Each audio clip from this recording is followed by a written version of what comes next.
तो मैं अनुराग ओझा में मौजूद हूँ अभी अयोध्या। राजनीतिक गलियारों में जब गर्मा गर्मी होती है उस समय अगर महंत रामदास त्यागी जी महाराज का बयान ना आए और बयान आने के बाद में सियासत में भूचाल न मच जाए तब तक साहब मजा नहीं आता।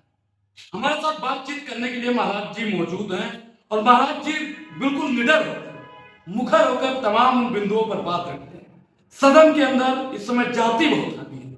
जाति पहले गांव कस्बे और मोहल्ले में होती थी। महाराज जी सीधा बताएंगे क्योंकि ज्ञानी आदमी है और किसी ने लिखा था जाति न पूछिए साधु की पूछ लीजिए ज्ञान। तो महाराज जी से सीधा ज्ञान की बात करेंगे। महाराज जी सादर जय सिया राम। जय सिया राम। महाराज जी इस बार क्या लगता है कि ये जो जाति है गांव मोहल्ले में तो होती थी और सदन में भी पीछा कर रही है? बिल्कुल, देखिए, सदन की एक गरिमा होती है, मर्यादा होती है। सदन में सभी जाति धर्म वर्ग के लोग चुन के जाते हैं जी, माननीय होते हैं। उनका जो है कोई एक जाति नहीं होता, कोई एक धर्म नहीं होता, कोई एक वर्ग नहीं होते। हर धर्म जाति धर्म के लोग जो है वहां चुन के जाते हैं। आम जनमानस के चुनाव से वोट से जो है सांसद और विधायक बनते हैं।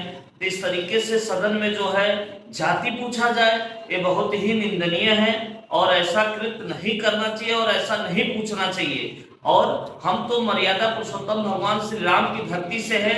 मर्यादा पुरुषोत्तम भगवान श्री रामचंद्र जी जो है कोल भील निषाद सभी वर्ग जाति धर्म के लोगों को अपने गले लगाया और सबके साथ जो है मिलजुल के जो है चलते थे। और जब 14 वर्ष का वनवास हुआ, यहाँ तक कि जटायु को भी पक्षी को भी अपना मान के उनका संस्कार किए। तो ऐसे मर्यादा पुरुषोत्तम भगवान श्री राम की धरती से मैं यही कहना चाहता हूँ कि सदन में जो है कोई बात उठती है, कोई बात उठाई जाती है तो पूरे देश में क्या विदेशों में भी जाना जाता है। तो इसलिए वहां पे माननीय लोग पहुंच के और ऐसा मतलब आवाज उठाया जाए अनुराग ठाकुर जी द्वारा जो है कि जो है जात जात पूछा जाए तो जात नहीं पूछना चाहिए और उनको जो है माफी मांगना चाहिए। किसी का जात के बारे में ये कहना उचित नहीं है, निंदनीय है। लेकिन महाराज जी अनुराग ठाकुर कह रहे हैं कि जातीय जनगणना की बात तो लोग कर रहे हैं जिनकी जाति का पता नहीं। अब राहुल गांधी की जाति क्या है? भाई राहुल गांधी जी की जाति क्यों में, वो जो है गांधी परिवार से है और गांधी परिवार जिस जाति के हैं वो मतलब पूछना इस तरीके से उचित थोड़ी ना है। मान लीजिए राहुल परिवार जो है जिस जाति से धर्म से सभी जानते हैं, सभी लोग को पता है। आज के तो है नहीं और उनकी जो परिवार है आज के नहीं 70 वर्ष इस देश में राज किए हैं। यहीं की जनता यहीं के पब्लिक ने जो है उनको माना स्वीकारा। उनके परिवार के बलिदानी भी है इस देश में जो है उन्होंने दिया। तो ऐसा नहीं, उन्होंने जो है अगर जाति का मानते परिवार का मानते तो वो भी जो है दूसरे को प्रधानमंत्री बना देते। ऐसा नहीं है, जात नहीं पूछना चाहिए, जात के बारे में कहना उचित नहीं है। वो भी सदन में, मान लीजिए बाहर चर्चा हो, बाहर कहा जाए बताया जाए तो उचित है। लेकिन अब सदन में जो है सांसद में जो है इस तरीके से बात उठे और कहा जाए ये अच्छा नहीं है। अनुराग ठाकुर का जो बयान है उससे आप कितना सहमत और कितना असहमत? बिल्कुल असहमत है, उनके बयान से जो है हम सहमत नहीं है क्योंकि हम लोग भी तो साधु बनने के बाद जो है हम लोगों का कोई जाति नहीं होता। अगर हम लोग संकल्प लेते हैं जो है, अगर कोई ब्राह्मण या कोई भी शुभ कार्य में हम लोग संकल्प लेते हैं तो हम लोगों को संकल्प में लिया जाता है किस जाति के गोत्र पूछा जाता है तो हम लोग अछूत गोत्र और जाति कोई नहीं होता। साधु बनने के बाद हम लोगों का ना ही गोत्र रह जाता ना ही वो। तो इसी तरीके से नेताओं का, जैसे मान लीजिए कोई ब्राह्मण है, ब्राह्मण नेता है तो वहां सदन में गए या जीत गए तो वो चाहे एससी हो, चाहे बैकवर्ड हो, चाहे किसी भी जाति धर्म का लोग हो, वो नेता सबके होते हैं, वो सांसद सबके होते हैं। तो इस तरीके से नेताओं में तो और ऐसा नहीं होना चाहिए जात पात जो है। अगर वो माननीय है चुने गए तो सभी जात धर्म वर्ग के लोग हैं। और बीजेपी जो है जहां सबका साथ सबका विकास की नारा लगाती है तो क्या यही कल्पना है, यही है बीजेपी का नारा कि सबका साथ सबका जात, तो जात पूछ के काम करेंगे आप? ऐसा नहीं होना चाहिए, बहुत ही निंदनीय है। अच्छा महाराज जी, कंगना रनावत का नाम तो आपने सुना होगा। बिल्कुल सुना है। शंकराचार्य जी महाराज कहते हैं कि उनका चेहरा देखने से भी पाप लगता है क्योंकि बीफ खाने का समर्थन करते हैं। अब वो शंकराचार्य जी का बात है, उन्हीं से पूछा जाए तो हम उस पर कोई टिप्पणी नहीं करना चाहते। शंकराचार्य के बयान से आप सहमत नहीं?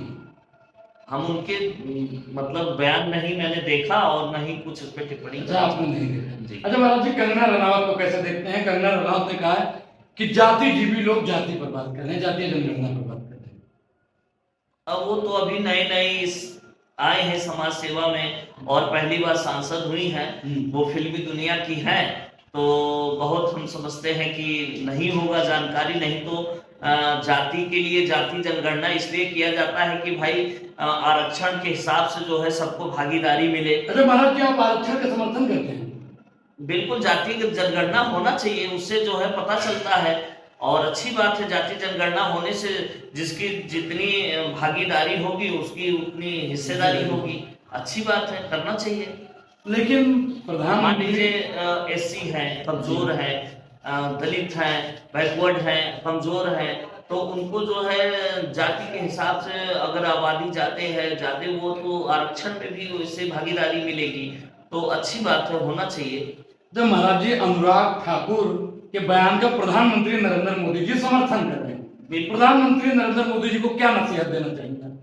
भाई देखिए, प्रधानमंत्री जी नरेंद्र मोदी जी का ही है नारा सबका साथ सबका विकास, तो क्या माननीय मोदी जी का ये नारा माना जाए, सबका साथ सबका विकास? अगर हम जाति पूछ के करें, सांसद में जाति किसी से पूछा जाए, और राहुल गांधी जी कोई छोटे नेता थोड़ी ना है भाई, वो विपक्ष के सबसे बड़े नेता हैं, और इस तरीके से जो है उनसे पूछना उचित नहीं है मेरे ख्याल से, मेरी जो राय है।